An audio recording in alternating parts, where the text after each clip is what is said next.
Chennai Tamil trending views அனைவருக்கும் வணக்கம். நான் உங்கள் ராஜு பேசுகிறேன். நல்லா எப்படி இருக்கீங்க? நல்லா இருக்கீங்களா? அதாவது பராசக்தி அப்படின்ற ஒரு திரைக்காவியம் 1952ஆம் ஆண்டு வெளியாகியிருந்தது. அந்த திரைப்படம் எல்லாருக்கும் தெரியும்.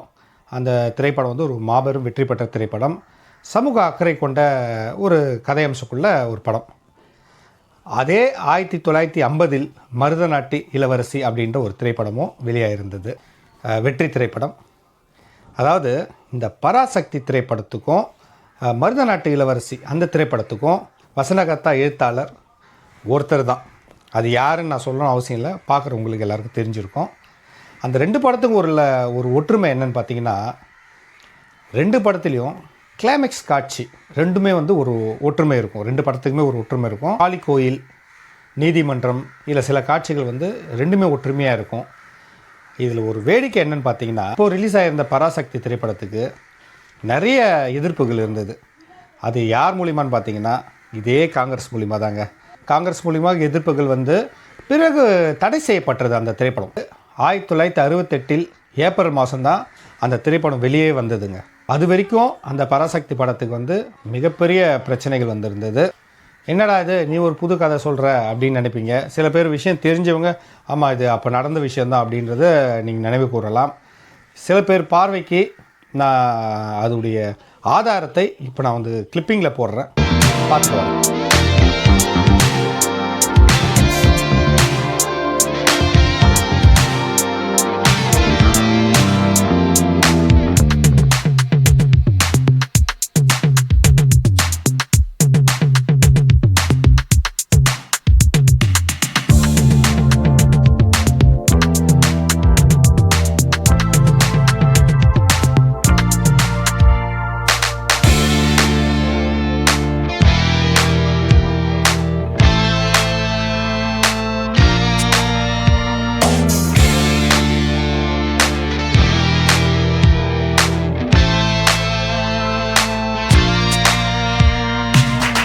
என்ன வேடிக்கைன்னு பார்த்தீங்கன்னா, அன்றைய காலகட்டத்தில் மத்திய அரசில் இருந்தது காங்கிரஸ் கட்சி தாங்க.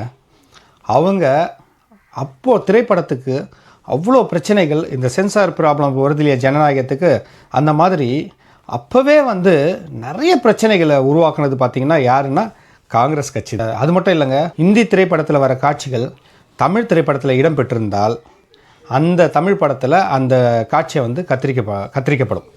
அதை வந்து எடுத்துருவாங்க. அதுதான் வந்து அன்றைய நிலைமையில் வந்து தமிழ் சினிமா இருந்தது. அது மட்டும் இல்லைங்க, தமிழ் சினிமாவில் உதயசூரியனையோ இல்லைனா கட்சி கொடிகளோ அந்த மாதிரி ஏதாவது ஒரு பயன்படுத்தினாலோ உடனே அதை கட் பண்ணிவிடுவாங்க சென்சார் நிறுவனம். இந்த அளவுக்கு அராஜக போக்கு வந்து ரொம்ப அதிகமாக இருந்தது அன்றைய காலகட்டத்தில். பாடல்களோடு பார்த்திங்கன்னா, உதய சூரியனின் பார்வையிலேன்னு வரும்ல, அதையே கட் பண்ணிவிட்டு புதிய சூரியன்லேன்றதை மாற்றினாங்க. அது மட்டுமாங்க, 70களில் கிருஷா குஷிகா அப்படின்னு சொல்லிட்டு ஒரு இந்தி படம் வந்தது. அந்த படத்தை பண்ணாங்களே, எல்லா பிரிண்ட்டும் கொளுத்திட்டாங்க. எல்லா பிரிண்ட்டும் கொளுத்தி ஒரே ஒரு பிரிண்ட் மட்டும் தப்பிச்சுதுங்க. அது எப்படியோ தப்பிச்சு போச்சு. அந்த ஒரு பிரிண்ட் மட்டும் 80 காலகட்டங்களில் 88 89 அந்த காலகட்டத்தில் அந்த படம் வந்து வெளிவந்தது. வந்தும் அது ஓட விடாமல் செஞ்சிட்டாங்க. இதுதான் அன்றைய நிலவரம். இதுதாங்க விஷயம்.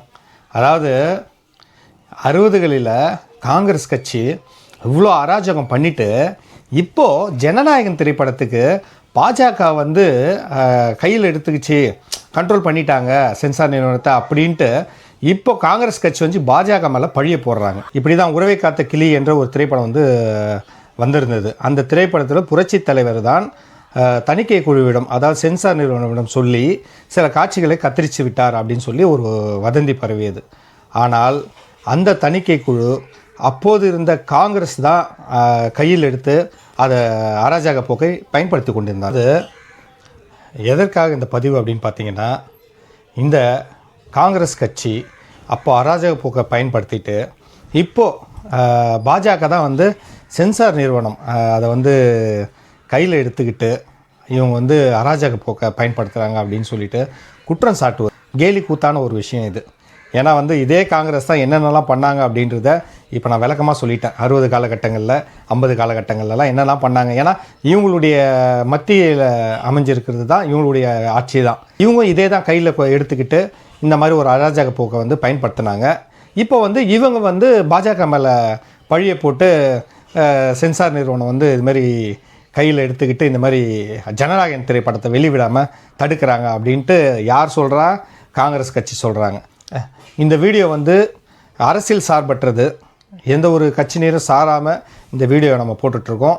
இதில் வந்து மக்களுக்கு வந்து இந்த விஷயங்கள்லாம் நடந்தது அப்படின்றத தெரிய வைக்கிறதுக்காக தான் இந்த ஒரு வீடியோ. இப்போ பார்த்திங்கன்னா ஜனநாயகன் திரைப்படத்துக்கு வந்து காங்கிரஸில் இருக்கிற ராகுல் காந்தி அவர்கள் வந்து குரல் கொடுக்குறாரு. நான் வந்து ஆதரவு கொடுக்குறேன் அந்த திரைப்படத்துக்கு அப்படின்ட்டு அவர் வந்து சொல்கிறாரு. பாஜக மேலே பழியை போட்டு நீலிக்கண்ணி வடிக்கிறாரு. இது வந்து எப்படி விதமாக இருக்குது? கேலி கூத்தாக இருக்குது பார்க்குறது. பயனுள்ள தகவல் வந்து நீங்கள் தெரிஞ்சுக்கணுன்னா நம்ம சப்ஸ்கிரைப் பண்ணுங்கள், பெல் பட்டன் அழுத்துங்க, கமெண்ட்ஸ் பண்ணுங்கள். இந்த வீடியோ பிடிச்சிருந்தா இதோடைய உங்களுடைய கருத்துக்களை வந்து இந்த சம்பவங்கள்லாம் அப்போவே உங்களுக்கு தெரிஞ்சிருக்கும் இல்லையா அந்த காலகட்டத்தில். அப்படிப்பட்டவர்கள் இந்த வீடியோ பார்த்துருந்தீங்கன்னா கண்டிப்பாக நீங்கள் கமெண்ட் செக்ஷனில் சொல்லலாம். மறுபடியும் இது மாதிரி ஒரு நல்ல வீடியோவில் நான் உங்களை சந்திக்கிறேன். நன்றி, வணக்கம்.